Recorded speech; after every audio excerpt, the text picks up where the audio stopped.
This meeting is being conducted in compliance with the Open Meetings Act. The Verona Board of Education passed a resolution at its meeting held on January 7, 2014. The meeting set forth the schedule of its regular meetings, which resolution was within 7 days of passage. The schedule was sent to the Verona City Times, the Star Ledger, the Herald News, and the Township of Verona and the Verona Education Association. Postings of this meeting setting forth the time, location, and agenda were posted in each of Verona's 6 schools, the board office, and town hall. This posting was also sent to the above newspapers, all SCA presidents, and SCA liaisons. The Verona Board of Education operates under a consent agenda format. Any board member has a right to have an item pulled to be voted upon or discussed separately. Copies of tonight's agenda and resolutions have been made available to the public present. Mr. Spartel? Here. Mr. Day? Here. Mr. Bolino? Here. Mr. Enos? Here. Mr. Quattrochi? Here. Okay, welcome to our belated February 11th meeting. We apologize for being out here late. We had some last-minute dialogue with one of the attorneys on the resolution for the construction referendum that we'll talk about later on. We do have some presentations tonight from students and staff over at FN Brown, but before we do that, do we have any public comment on anything on the agenda itself? No? All right, so I'm going to turn it over to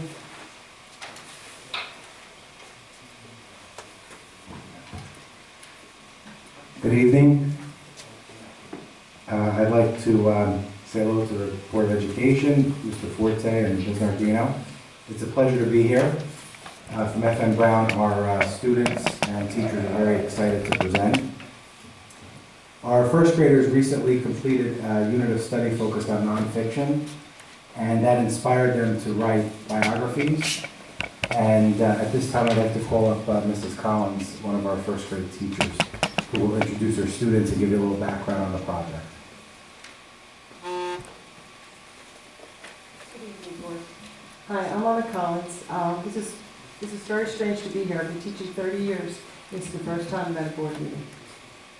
Speaking. I think I sat at once, so thank you. I've been born and raised in Verona, lived here for all my years. I came to the Verona school system as a high school student. And I have the pleasure and the fortunate pleasure of working in Verona for 30 plus years. So it's been wonderful to work in my hometown. Teaching has changed drastically, as you know that, and the rigor of the academics is far surpassed anything I remember doing 30 plus years ago. So today I am very excited to be with my partner and to share with you a nonfiction unit that we expose the children to. Actually, we immerse them into nonfiction literature, which was basically from the school-wide series, and we're following the model of the workshop model, the reading workshop model. And that model has really helped all the children to read at their level and beyond their level, especially reading the nonfiction material. Not only did we immerse them in nonfiction material, but it was all types of nonfiction genre material. Literary nonfiction, resource nonfiction, historical nonfiction, biographical nonfiction, and it got to the point where the kids were like, wow, we like that biographical nonfiction. We want to learn about more people. And time is limited in the classroom, as you know. So what we did is we did a homeschool project. And we got the support of the parents to read the books with the kids, and my partner will tell you a little bit more about that. But right now I'd like to introduce my two students. My first one's going to be James Piccarello.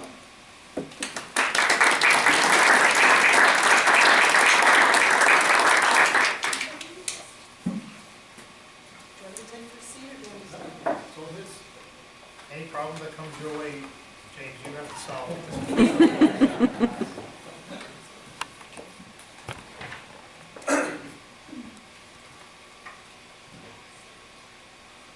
I did my report on Roberto Clemente. He was a professional baseball player. He played right fielder for the Pittsburgh Pirates. He played for 18 years and won 2 World Series, 12 Golden Gloves, and was batting gems 4 times. He was born in San Juan, Puerto Rico on August 18, 1934.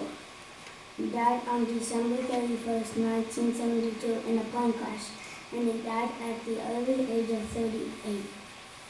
I picked Roberto Clemente because he liked to teach kids how to play baseball. He changed the world by helping people. I made a text to self-connection. I want to become a famous baseball player, and I want to help little kids play baseball.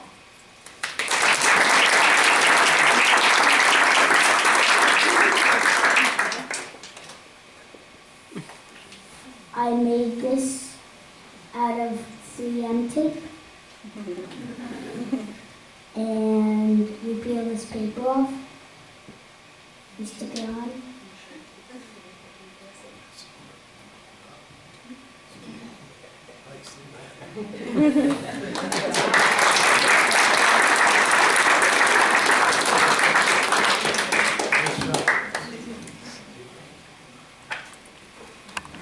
And my next student is Lana Zucchino.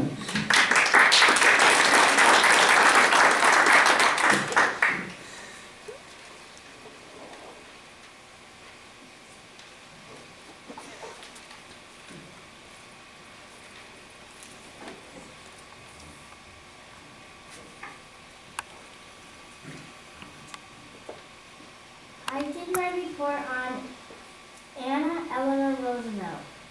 She was the First Lady of the United States for 12 years.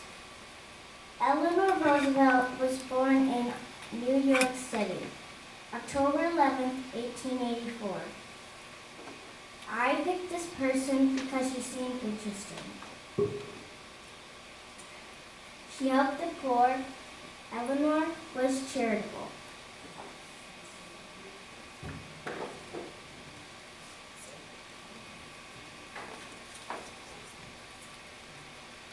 My sister dances, and she did a dance based on orphans. So, and Eleanor was an orphan at 9 years old, so we wore this dress.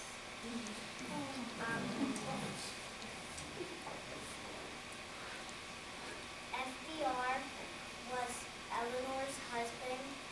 He had polio, and she was really shy when she was little, and she still was shy when she was older. So it was really great for her to make. She traveled and supported the troops and did speeches and did all of that for him, and it was really great.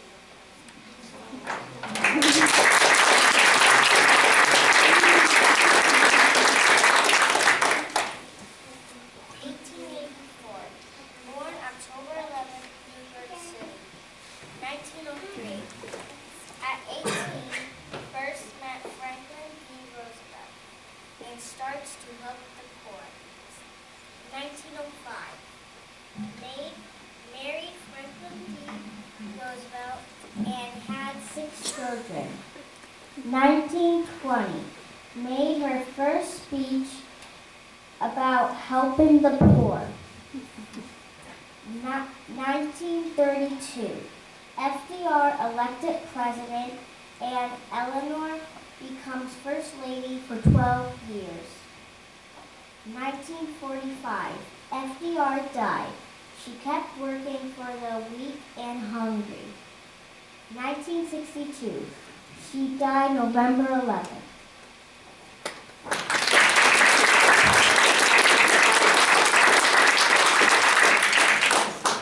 This person relates to my life because Eleanor is really charitable, and the whole school of F.M. Brown is raising money for cancer, and that's being charitable.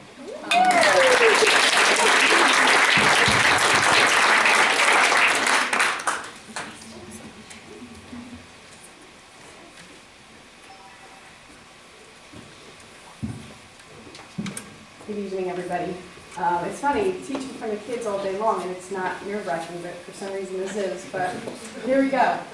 So my name is Erica McKenna. I, too, was born and raised in Verona. Like through all other schools here. I've been teaching in my hometown for 11 years, and presently teaching first grade at FN Brown. With this project, we collaborated with Mrs. Walker, who's our librarian, and she put together biographies for the kids to choose. Each child selected their biography, the person that they were interested in, and directions went home. The kids had to read the book with their parents. They had to fill out a questionnaire sheet, which the kids were reading from. They had to create a project to share with their classmates. We gave them suggestions. Some of them were to make a diorama, which James did, but the kids look at you like, a diorama? What is that? So that's pretty funny explaining what that is. Posters, timelines, poetry, dressing up as the person, and some kids even made a bag and they pulled out objects from the bag depicting a person's life. So, with that said, I'm going to introduce my first student, Dylan Fry.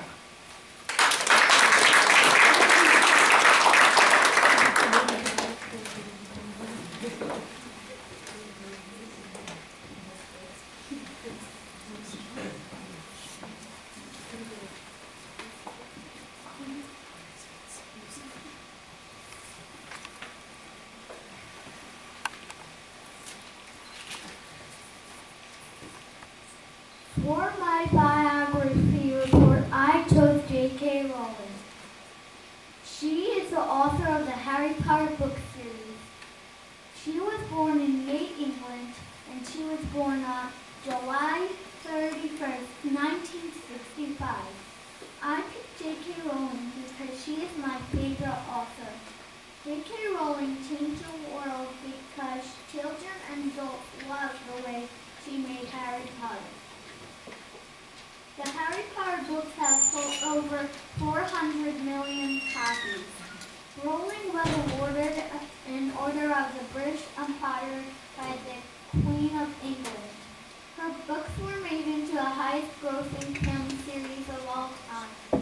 Harry Potter and Deathly Hallows sold 8.3 million copies in 24 hours in the USA. J.K. Rowling has 2 daughters and 1 son. July 31st, 1965, Joanne Rowling was born in Yate, England. 1983, Jo attended Exeter University. 1990, while on a train to London, Jo got the idea for making Harry Potter. June 26, 1997, Harry Potter and the Philosopher's Stone arrived in Britain's bookstore. 1999 to 2007, J.K. Rowling read Harry Potter books 2 through 7 to complete the Harry Potter book series. I always advise children who ask me for tips on being a writer to read as much as they possibly can. Jane Austen gave a young friend the same advice, so I'm in good company there. 20 quotes written by J.K. Rowling.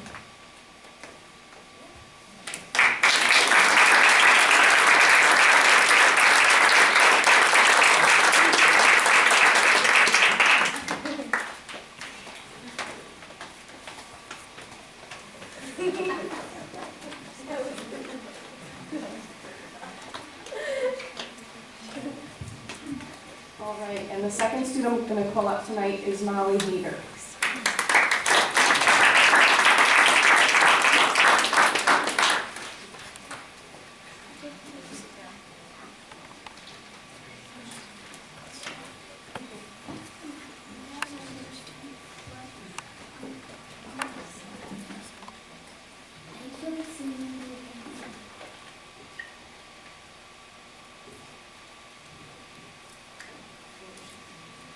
She was raised in Williamsburg.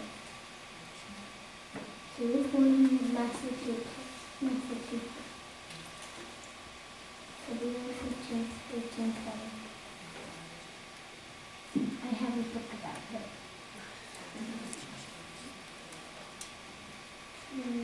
Wilmington, Verona, and I connected to her because I am a girl and she is a girl.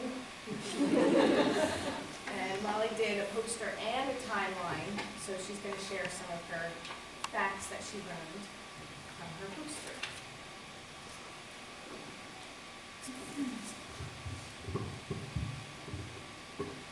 Susan Bonnell Anthony was born on February 15, 1820. She attends First Women's Rights Convention in 1852.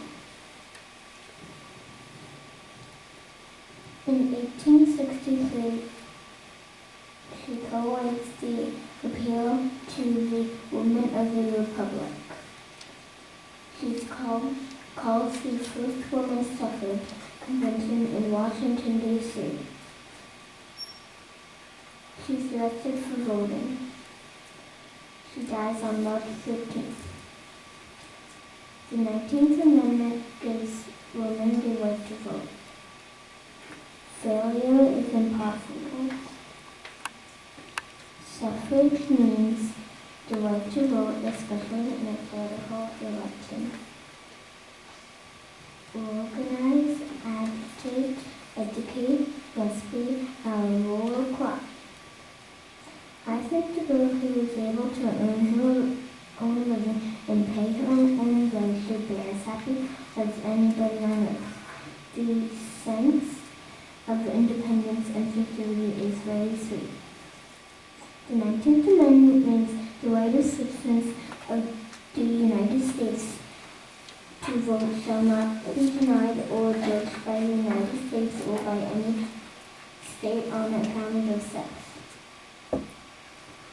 Congress shall have power to enforce this article by operating appropriate legislation. The Susan B. Anthony dollar coin was first issued by the United States Mint in 1979. This was the first time that a woman appeared on a circulating coin.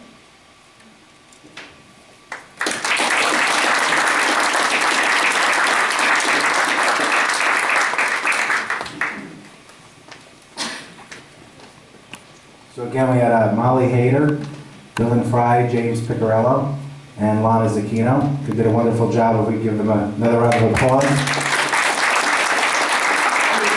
Not only did they do terrific research, they were excellent speakers as well.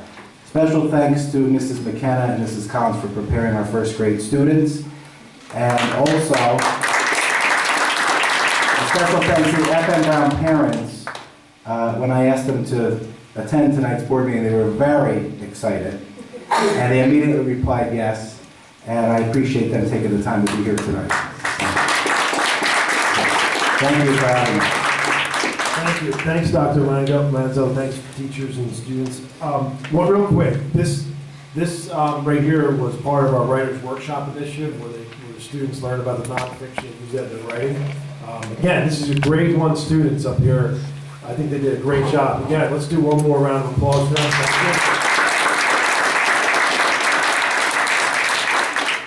Thanks again. Very, very impressive. I'm very impressed. You guys did a great job. I think when I was in first grade, I wasn't even sure what nonfiction was. So I'm very, very impressed. Excellent job. Okay, we'll take a couple-minute break if you guys want to renege on your promise to stay for the whole morning.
Never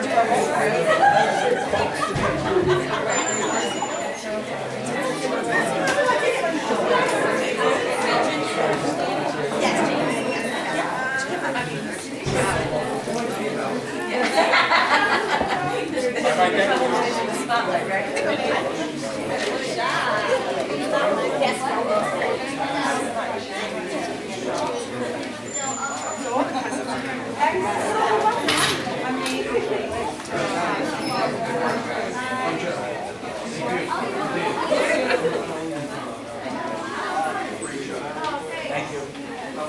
idea.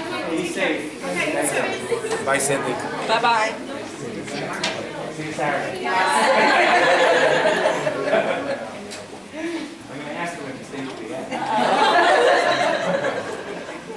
Feel free to move on.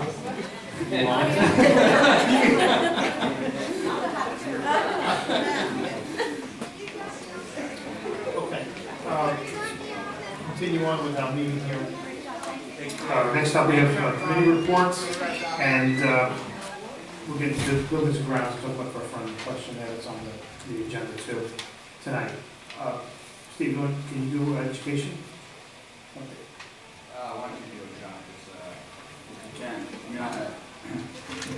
Because I only follow about half of that stuff. I got a lot of catching up to do. An education committee met today.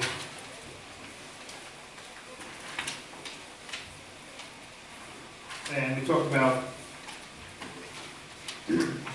one thing that was not on the agenda itself. So everyone should have a copy of the agenda. If you go to the last page, the things that were planned to talk about. We talked about our G&T program for K-4.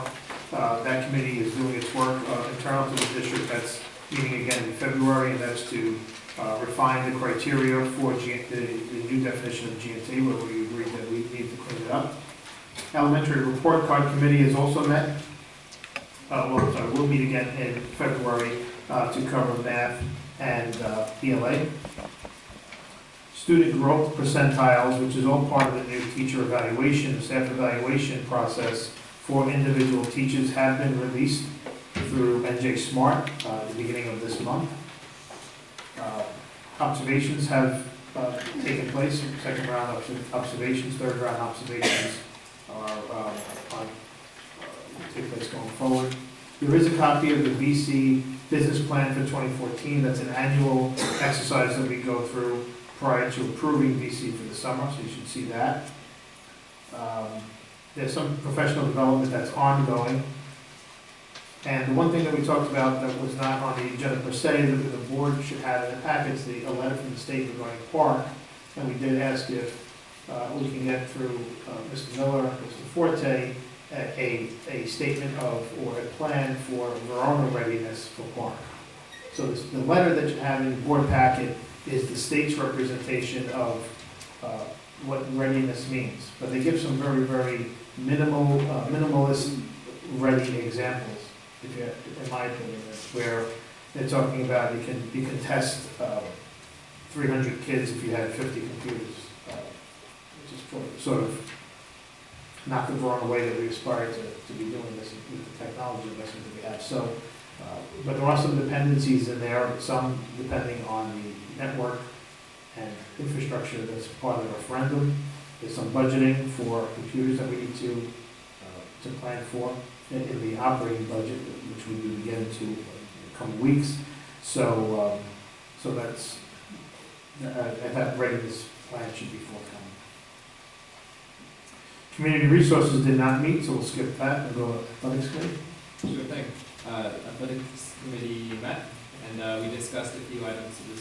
I'm going to go through on this committee my thoughts as I go through them. We're still awaiting further guidelines from the state of New Jersey around cardiac screening. Legislation was passed. The bill was S-1912 in 2013, and it mandates pre-participation cardiac exams for student athletes. But the state hasn't told us yet what type of cardiac exam is needed to say that the child does qualify for having been pre-screened. So we're not rolling anything out yet, and there's also some requirements around literature being dispersed to family members and community members in regards to risks around cardiac events during sporting events. We will still keep you updated. Hopefully we'll have something going home soon. But in the meantime, though, Barnabas Hospital does offer free cardiac screening. So that is something just to go to barnabashealth.com or just Google it and take a look at the website. It'll come up under cardiac screening. And you can also go down there in the meantime and be evaluated just for good measure, since it is going to be occurring. The understanding is that it will be some type of program just like that. You might be able to go to St. Barnabas or do something in-house here. So it can't hurt to get a jump start on it. So I know I've been kind of reporting about this, but I wanted to provide a resource for families in case they want to, like I said, get a jump start on being screened. There are some coaching changes on the resolutions tonight for track and JV boys tennis. We are also approving some volunteer coaches and four coaches in baseball, boys lacrosse, and softball. We have some upcoming field trips. The Fed Challenge on the 19th, the math team on the 26th to Dorney Park, and the Ducket Trip, which is an overnight trip from March 10th to 12th in Cherry Hill. We're also going to be, we also had a chance to look at the lacrosse agreement. There were no substantial changes since last time. Also, there were some winter sports highlights. I'm sure you've read about these and heard about them, but I will just recap. We have a 1,000-point scorer, Alice Caslander, 100-point win wrestler, Paul Scully, and the New Jersey Devils Player of the Month was Dylan D. Candia.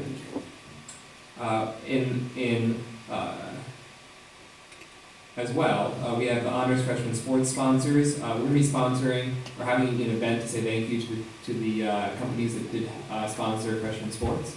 So that will be on the 25th at 6:45, and that will be boys basketball senior night.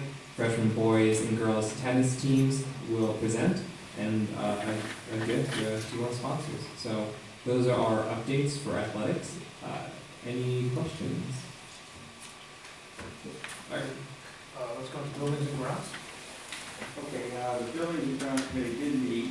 The first topic that we discussed was the ESIP, which is the Energy Savings Incentive Program. There was a meeting today, and it was attended by 5 companies. We put out a request for proposal, and we got responses from 5 companies, and they will begin their process in terms of doing a full evaluation of our buildings. And their proposals to us will be back to us on March the 11th. At that point in time, we'll evaluate their proposals and see which is the most advantageous for us in terms of what it's going to do and how much it's going to cost.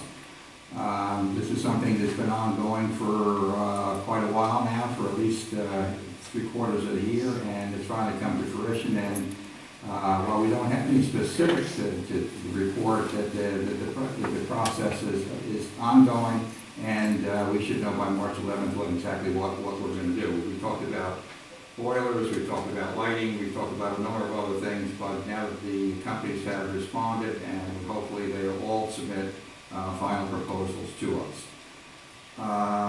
The next thing we did is we kind of did one last once-over of the referendum that's being proposed, which coincidentally will take place on March 11th also. There was some final reconciliation we had to do and some last-minute tweaking of the numbers, and it's on the agenda for tonight's approval, hopefully. There also was discussion about a roof repair at Forest Avenue School. It has been declared an emergency repair. It's been a problem, obviously, since the heavy snow has fallen, and we've got permission from the county office to proceed as an emergency repair. What does an emergency repair mean? Emergency repair means that it's so critical that we don't have to go out to competitive bidding. We can go right to a contractor and have him fix the problem. Once conditions do present themselves. Not much you can do on a roof when it's got about a foot of snow on it, or maybe They said they're gonna do it. And with snow on it? Yeah, they're gonna shovel the snow off and do it. So once we give them once we approve it tonight, we're gonna set a date, and it's, obviously it can't snow while it's out doing it, but they said we'll shovel the roof and do it. All right, okay. It's a different kind of roofing product, it doesn't need a certain temperature. It doesn't need to, use torches and things like that. It's not a hot tar product? No, it's a different product. All right, well, I'll stand corrected on that. They're gonna do it, they're gonna remove the snow, and when they're finished, they come to my house and do my driveway.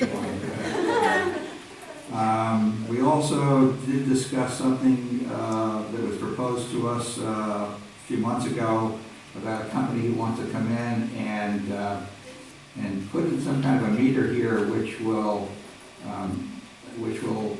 notify us of heavy usage of utilities and gives us the ability to lower some of the consumption of utilities in peak periods, and provides us with some sort of an incentive to participate in the program and to cut back on power during power crisis. And it's still, I don't know whether we've made a decision on this at this point in time. Steve, you have an opinion whether we have or haven't? Yeah, we're still missing some information. We are. We're missing. All right. There is a monetary reward for doing this, for participating in this program, just allowing them to come in to put the meters in. But we need to quantify that and what the actual obligation is here. So we were looking at that.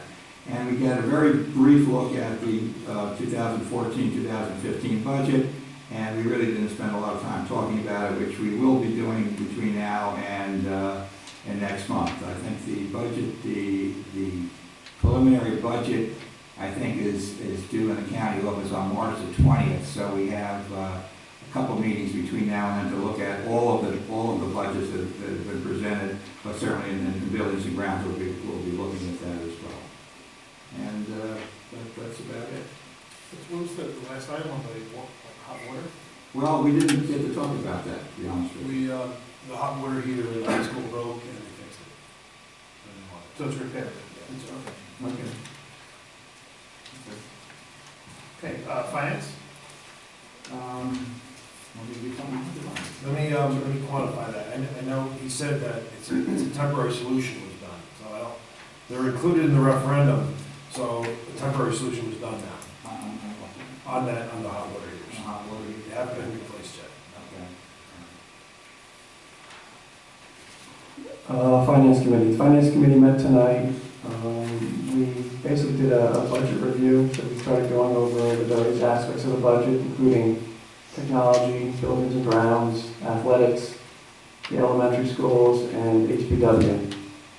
So pretty much we're just reviewing the various aspects of the budgets, any variance from last year to this year, and any adjustments that we can make accordingly, whether it's staffing or any additional resources required in those budgets. So, and we also talked about historical attorney fees that have been required over the years for, particular, legal advice or counsel that we need, whether it's for a referendum, whether it's for various actions that are involved in the school district.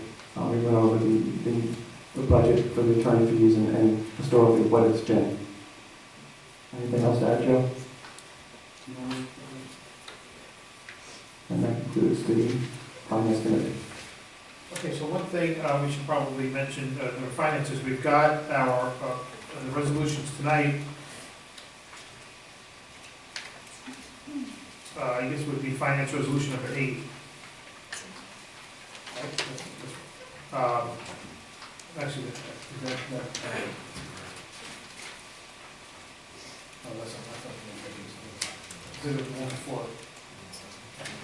yeah, I'm sorry. The referendum resolution. They do. So, just by way of explanation, so the board resolved at the last meeting to have one question for the complete projects that we've scoped and had the engineering evaluations done over the past couple of months.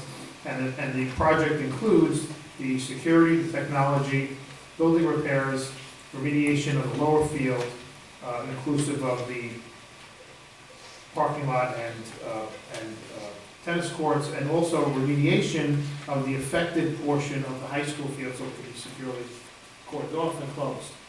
That proposal, or the language for that, is in the handout that I think the public has. It's important to remember, do not give us credit for writing what that proposal says, because that just follows. None of us, I could assure you, would come up with this sort of thing. But this is what the state requires in order to be put on the ballot. So the way this reads, and we kind of mentioned this at the last meeting, is following the requirements of how it must read and all. So we're going to have an interpretive statement added to the bottom of this that Ms. Andrea Khan, our attorney who's handling this, has worded up. But the interpretive statement will broadly point out the total of the project is $16,641,855, of which there is some $2.7 million in debt service aid. I'm sorry, not debt service, and ROD grant aid that we get that reduces the amount of principal that we need to borrow to a net of $13,845,000.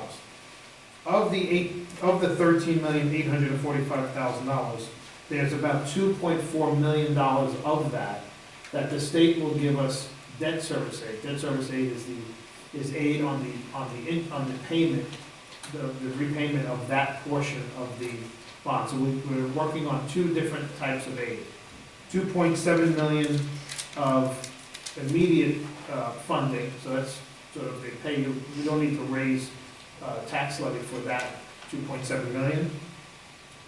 And then there's another $2.4 million that is part of the tax levy increase in terms of bond, but then the state is assisting with the payments on that portion of the loan.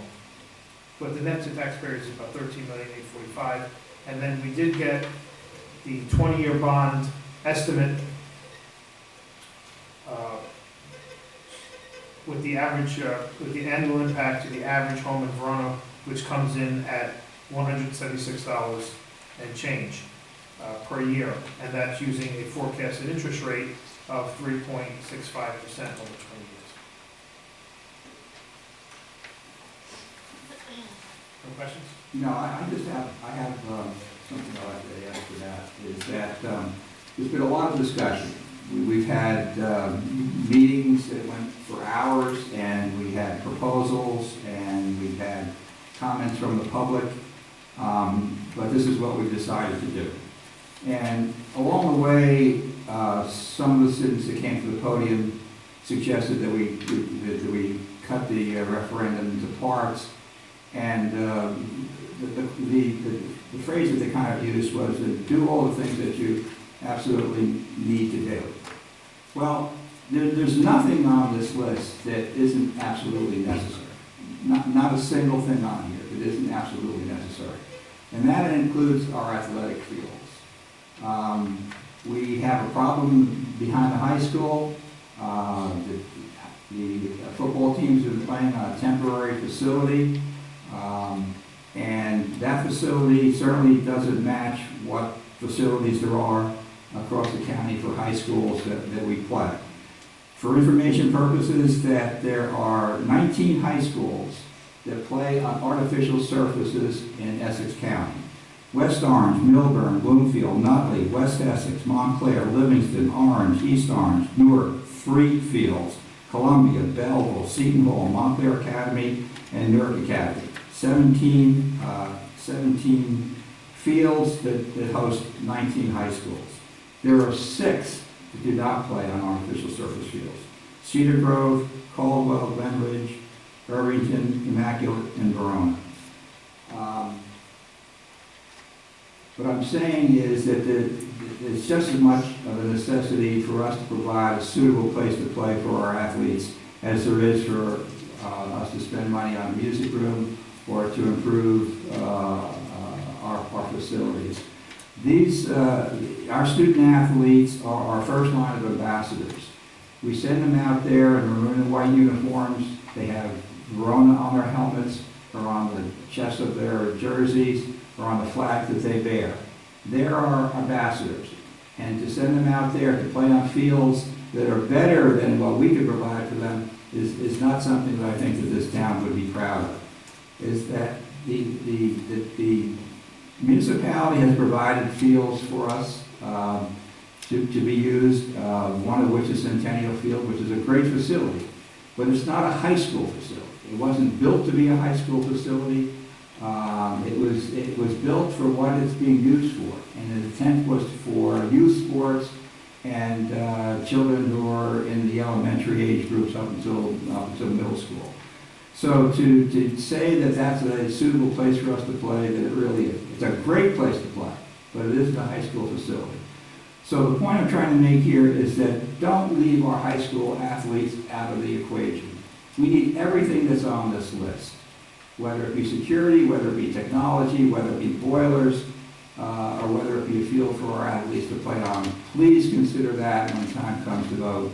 And I'm saying that we need the fields as much as we need everything else. Thank you. Okay, let's do superintendent's report. Sure. Snow days. Snow days are a big topic right now. So we had 4 days built into the calendar, we've used 5. We've made some adjustments to the calendar right now. We have, we originally had off Friday and Tuesday for the students. On Tuesday, staff only, so we made those half days. We have professional development day in the afternoon on those. So now, with these changes you're voting on tonight, we have 1 day in the back. Now, obviously, it looks like we have a big snowstorm coming.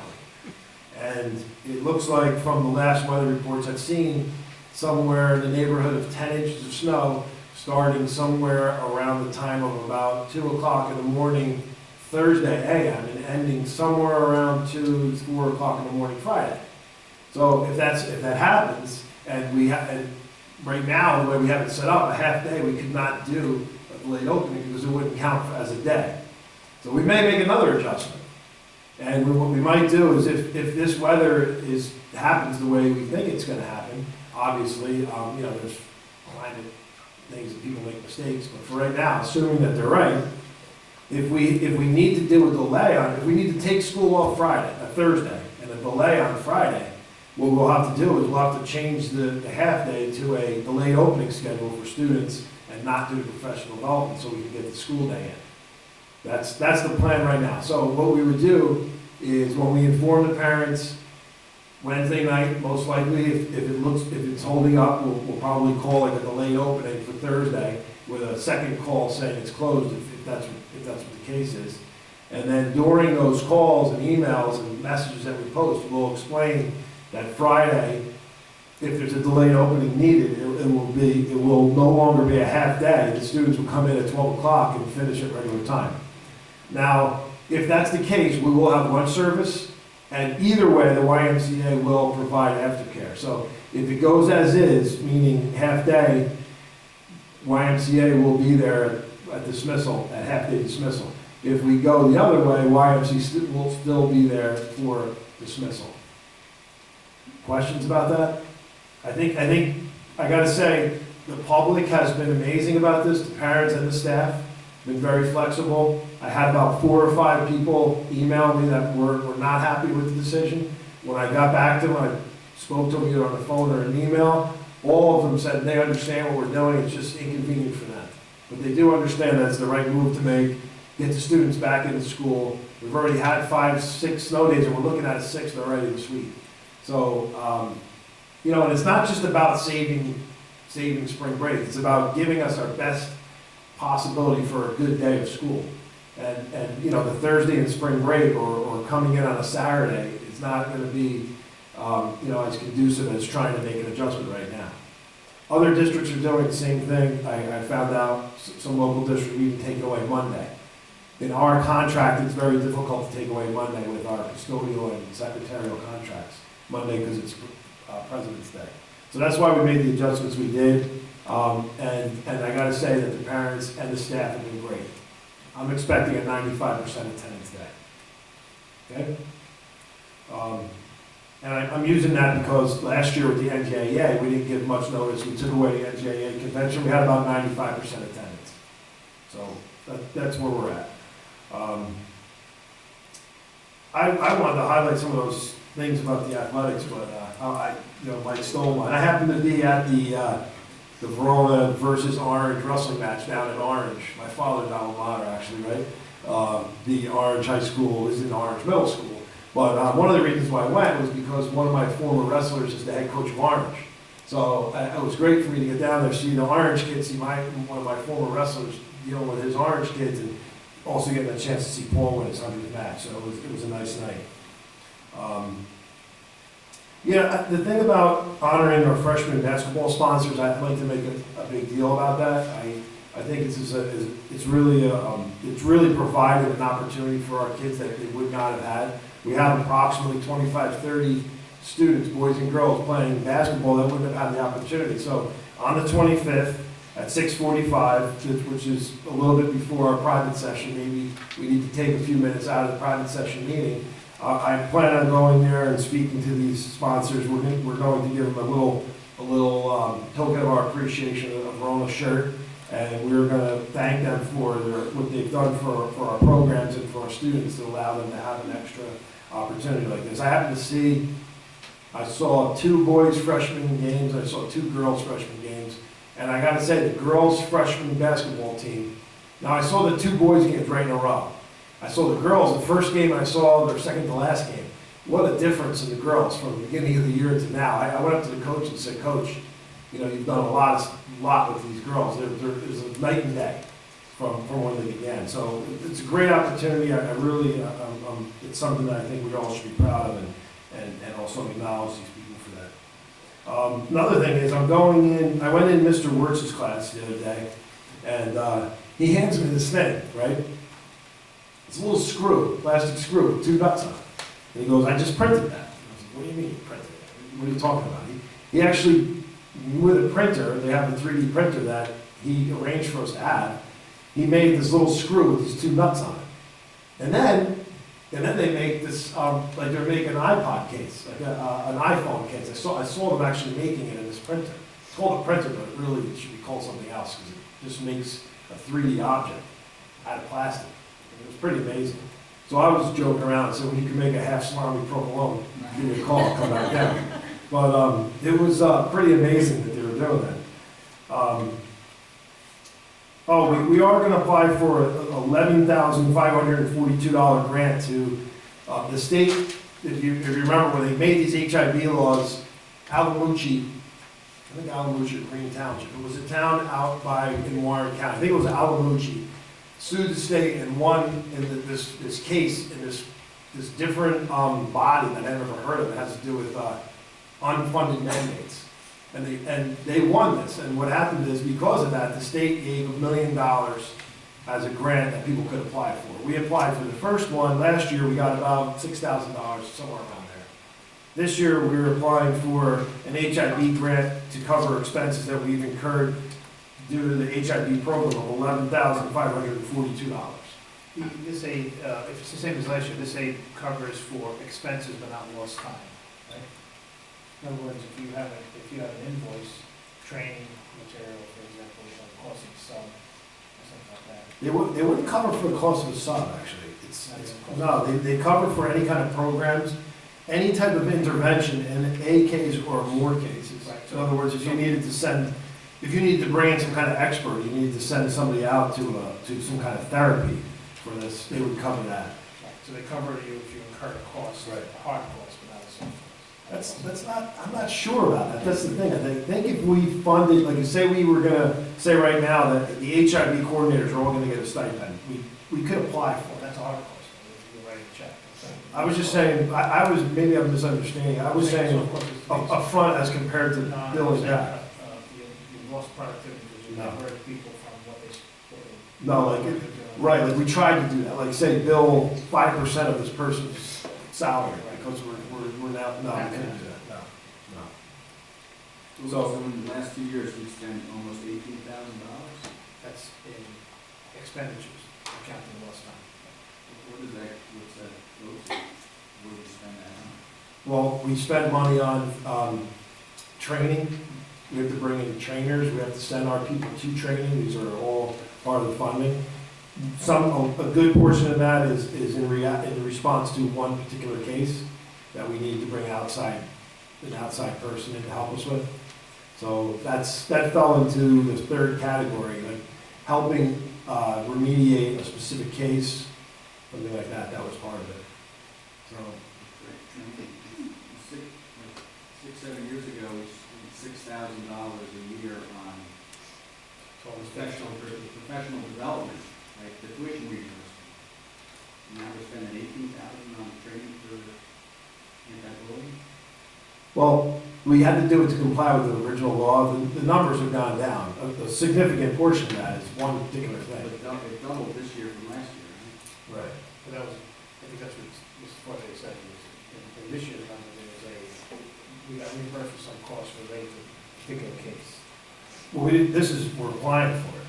I didn't get it reimbursed yet. Hopefully. But that 11,000 number includes The kids. a particular case. That's not no training. Right, so out of that, out of 11,000, Legal about, fees?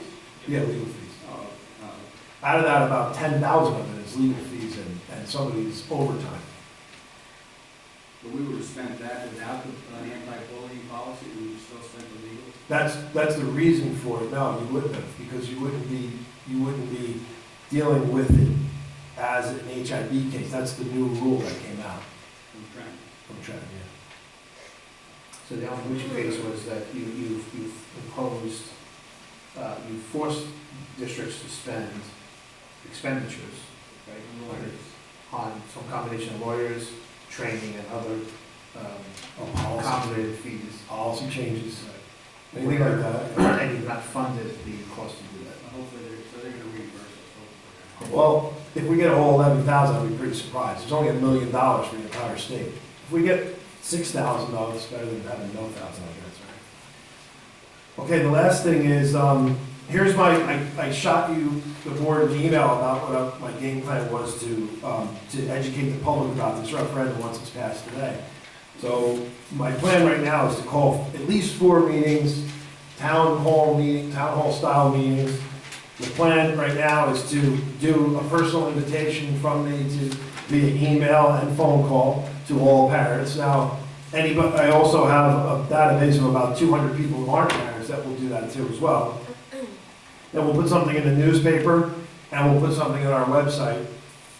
And we'll try to publicize this so that the public can come to these meetings, so that we can explain to them what's in the referendum, the costs, and how much it's going to affect them in their tax dollars. The plan right now is to do 2 evening presentations, 1 daytime presentation, and then a Sunday afternoon presentation. I felt like, and I talked about this with a bunch of people, they felt like Sunday afternoons around 4 is kind of a lull time, where maybe like athletics and things like that are over, maybe that's the best time. I don't know, it's, you're thinking it. I don't mind doing a Sunday morning and a Sunday afternoon if we want to, or a Saturday morning and a Sunday afternoon. I also was approached by a few parents about them hosting a little coffee or something like that in their house, and I'd be happy to go and sit there with them as well and explain whatever it is. We want to get the word out. I want to personally invite every parent every family to have at least one adult representative at one of these meetings, so that I can explain this to them. I want them to walk away with something in their hand that they'll be able to say, this is what it is. And that's the plan right now. Does anybody have comments or think that we should tweak it, or you see something that maybe we should change, or I don't know how to space them out. I thought about doing like a Thursday and Monday. So if somebody has a conflict on a Monday, maybe we hit them on a Thursday. These days are not set yet. I didn't set them, but I've been working on the availability of our auditorium. I would use the high school auditorium twice, the Sunday and one night. I would use HBW's auditorium because they're having an SCA meeting on March 5th. That was planned to be the last one. And then I would use I was planning on using FM Brown's auditorium because of the way it's situated in the building for the morning meeting, for whoever's around in the daytime. And is the handout done? No, it's not done because of, the stuff is just finalized right now. Okay. I think in 2005, we had one, we had a handout. Right, you did. And then we went down to that. Yeah, like some kind of a brochure, sure. Yeah, I think that's the most important thing, is because without that, I can just, experience is that you'll get lots of variations on what the facts are. Right. So I want to have one, for everybody. I want to get that message out. We also thought about, maybe I'll even tape one. As a matter of fact, Cindy, I think we will tape one of those, and we'll post the meeting on the website. I think we need to get, a soft copy and a hard copy, so people can get it out of email and post it wherever, so I think that'd be critical to get it out there.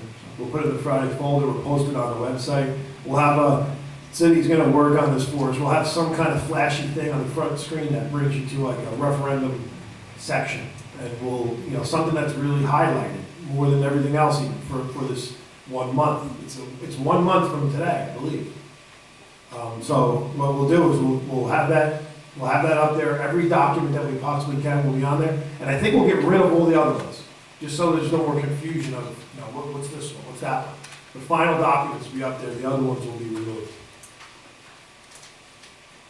Comments, questions? Think that there's a way we can tweak it? Think there's another way we can do it? I just keep it right to the point. I think videotaping the sessions and putting them on the website is helpful, but I would take care to just, I don't think we would want someone to watch maybe an hour or an hour and a half meeting to get the 15 facts. So just get the 15 facts up front and center over and over and over again. I mean, the initiative is page to page. It's two ways to look at it. You can look at it as it's a $16 million project, or you can look at it as it's a binder full of detail.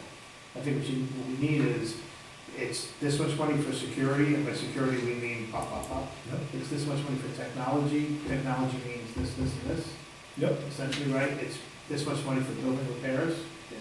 It's bricks and mortar on the outside, renovation of space inside for the kitchens, and et cetera. And then it's the field, it's the field facilities, which includes the lower field, the parking lot, the tennis courts, and mandatory remediation of the upper field portion that's got to be closed. And that's sort of, I think we cannot do enough to keep the facts simple and consistent. Those of you that were at the meeting the first time, that's the plan, is a similar type presentation. Not a 20, 30 slide presentation with a lot of words on it. You can have that behind, but the takeaway has got to be the summary that just is the bullet points. Yeah, I think you have to assume that the way any referendum I think gets passed is going to be from the folks that get the facts straight and then further communicate in the community, arming them with the sensible, repeatable, consistent set of facts is probably the biggest, most powerful tool we can deploy. Yeah, I would just read it like understanding by design, have your goals and objectives and your outcomes right up front, which John was saying, that's going to be the most important part of passing this, is understanding what it is and why it's important. Yep. And we're sticking with the theme, what do you expect from Verona? That's basically the tagline. Good? That's it for my report. Let's do resolutions.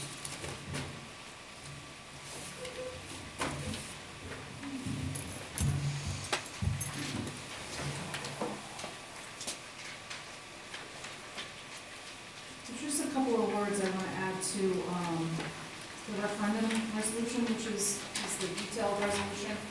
The first page looks like this.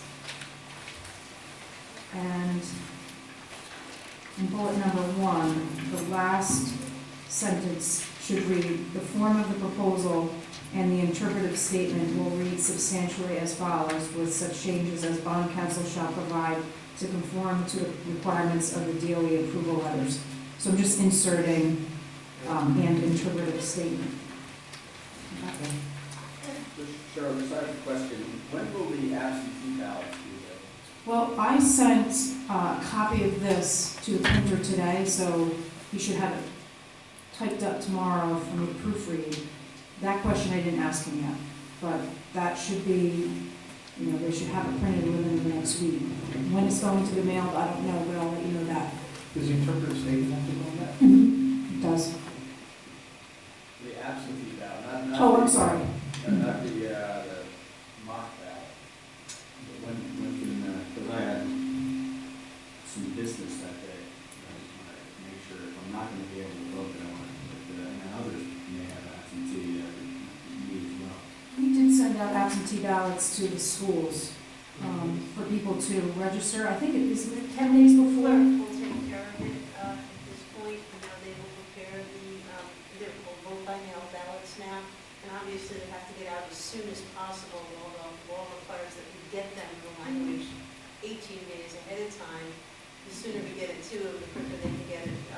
More important than the folks who are local, we can get it, gotta get it to people who are overseas. So it's important to get those done as soon as possible. The last time, Andrew, the last time I voted absentee, I just went down to the county clerk, and then they were waiting, basically waiting for people to come in and do that. When will I be able to do that, you know? I have to ask the county clerk. First we have to get them the questions, and I guess we have a draft of it, but we're going to add the interpretive statement. I'll find that out tomorrow and I'll email everybody. We'll also put voter registration information on the website as well. That was the only thing. Oh, I'm sorry. Yeah, the last page, the addendum resolutions, buildings and grounds resolution number 2. I'm going to add that the money be taken out of maintenance reserve. So resolve that the board approve CDA roofing and house raising in the amount of $35,520.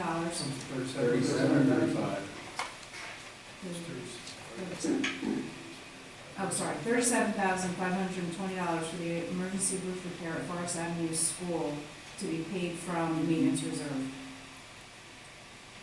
So you want to add that last clause? Yep.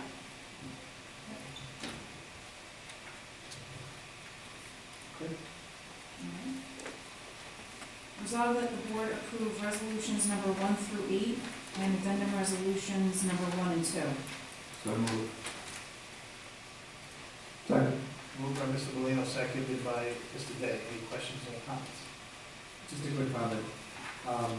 So, last meeting, we talked about one question or two questions, and obviously the ship has sailed on 2 versus 1, 1 versus 2. We are where we are today.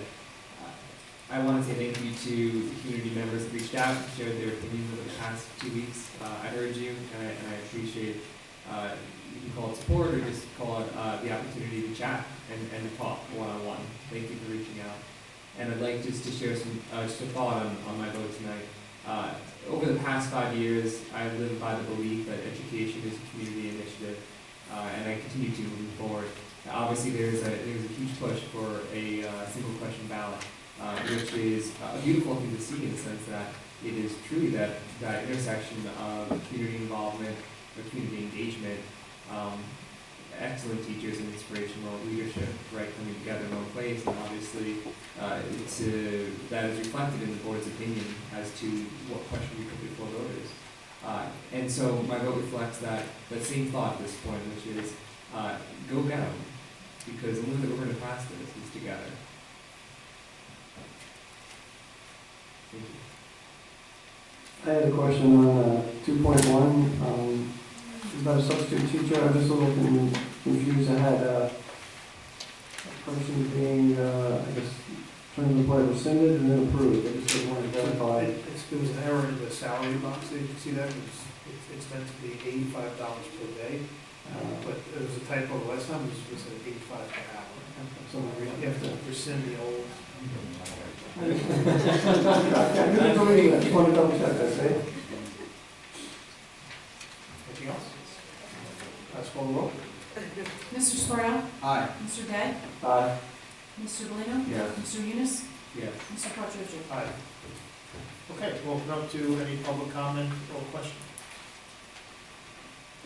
No?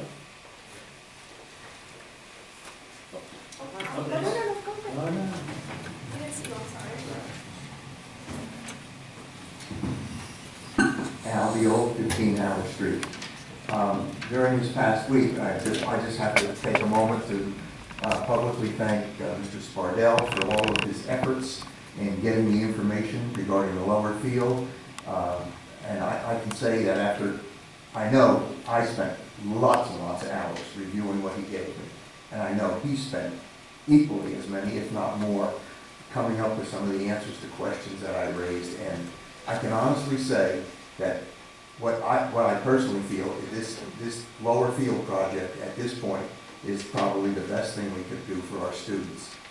That being said, I would like to ask you, and Mr. Quattrochi was at the last town council meeting, board members, please reach out to town council members and see if we can do anything with the hilltop, an assessment of some type as to what really needs, so that we can avoid the elephant in the room, which is $10+ million in turf fields all at once, which voters may not want to go for.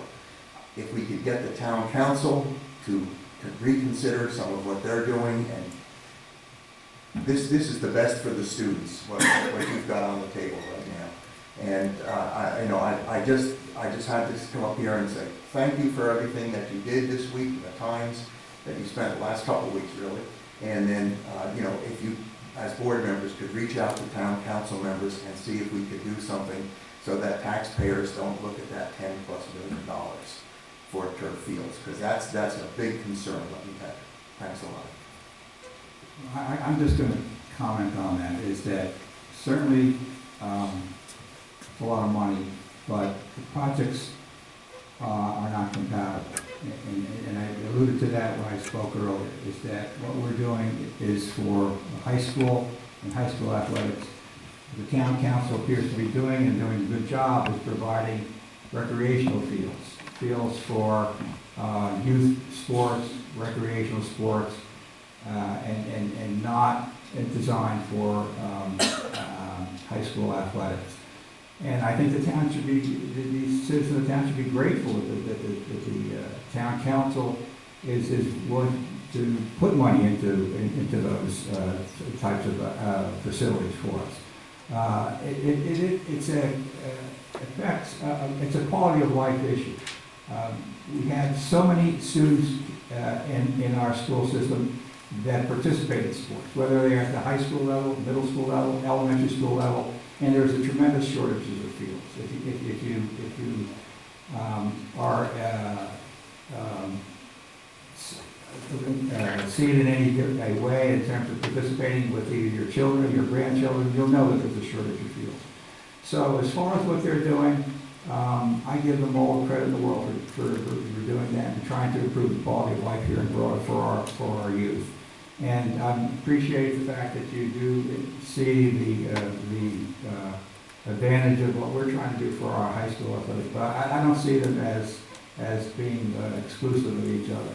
I think that in conjunction that we can provide facilities that would be second to none to any community. Again, I read this list of 17 high school athletic facilities using artificial turf. And that doesn't even include recreational facilities which are in this town. I had a reason to go to Nutley this past summer to watch my granddaughter play. And the magnificent facility they have there. It's a recreational facility that's run by the municipality in terms of providing fields for youth sports. So I don't see that we need to ask the town council to do anything further on concern. I think that what they're doing is doing the right thing for the community in the long run.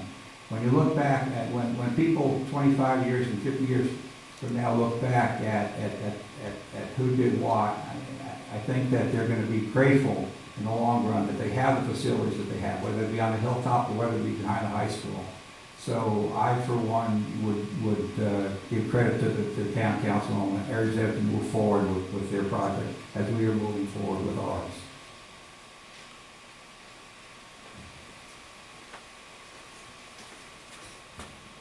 Jenna Reitenbach, 14 Whitlam Avenue. I was at the last Board of Ed meeting, as you all may recall, and I was very vocal about making sure that you all understood what it was that we were trying to communicate with putting making the referendum one question.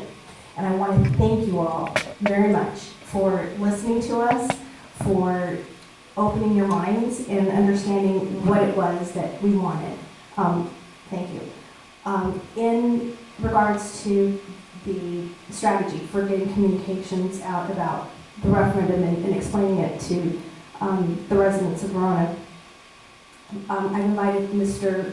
Forte to come and attend our kindergarten workshop in March, on March 1st. And so he's agreed to do that, to come and speak to the new kindergarten families coming in. I did, at our last kindergarten workshop, I did broach the subject with those parents. I think that the last presentation of the referendum that's on the website is back from November 2013. But I did print that out and I did show it to them, and I don't think that it actually helped to have those pictures. When I showed those pictures to those parents, they were appalled at what was going on at the high school, in the buildings, the infrastructure of Brookdale, and the cracks in the buildings and things like that, and the facade pulling away at Forest Avenue. So I do think that showing that, and whether that's a second page behind the bullet point that Mr. Petroci was referencing, the first meeting that we had back in January, that would definitely be helpful. One thing you might want to show them as well is, we can probably get this, just tools on yourself as you go forward tomorrow night, and the rest is, we have pretty good before and after shots, including some video from when we did the 05 project, from 2005 to 2008. A lot of those parents that had students in first grade now, that's those kids weren't even born when we did that. Right. They weren't just nothing. So, and I think as a testament to what happened back then, remember we did $30 some odd million worth of work, and some of the showcase projects, the before and after, are absolutely astounding. And to this day, they're in great shape. So I think that, I was thinking before, these students from F.M. Brown were here, those kids are 7, 8 years old in first grade. The stuff that is on here that's going to be fixed is going to be, this is going to be something that no one remembers back then. And on something else that, this is Mr. Forte, I was going to say tomorrow night, but I'm not sure I can make it now because of work, but think of the things in Verona. When it comes to these sorts of things, there's a lot of perspective on taxes and impact and affordability and all the rest. And I'll be the first to say, when a tax man comes calling, I'll be the first to say, I wish I just wasn't home. So I'm with that. However, if we had to vote on building the community pool in Verona in March, we'd be having the same conversation about why do we need this pool, let's vote no, and squirt each other with hoses and the whole 9 yards. If we said, let's vote on building Centennial in the first place, we'd vote no. In fact, when Centennial was being put up there, it also conflicted time-wise with the Board of Ed $30 some odd million project, which had the field on it too. And we had a very similar debate. Today we take Centennial for granted. Same way we take the town community pool for granted. When we built the water treatment plant in Verona, I remember that being the next Alaska.